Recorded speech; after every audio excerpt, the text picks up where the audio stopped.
Okay, hear me out. This Shin Ramyun tastes like something you'd get at a ramen spot. And guess what? You can totally make it at home. We're giving basic instant noodles a serious upgrade, like next level status. Let's kick things off with the toppings.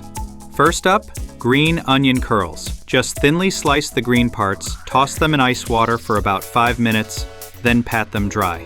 They curl up nicely and add a super fresh crunch to the bowl.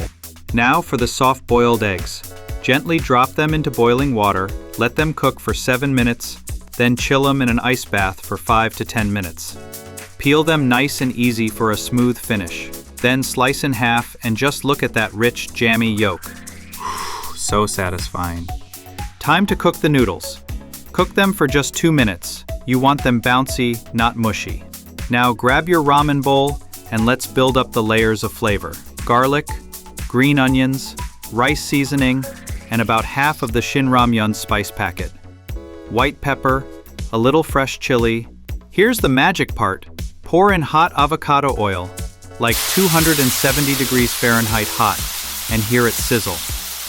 Then stir in a splash of soy sauce and a little sesame oil to bring it all together. Add your noodles back in and give everything a good mix.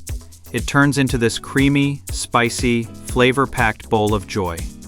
Finish it off with more rice seasoning, your soft-boiled egg, and those fancy green onion curls.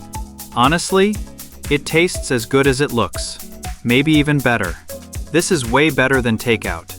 Cozy, bold, and super satisfying. Bookmark this for your next craving. Your future self will thank you.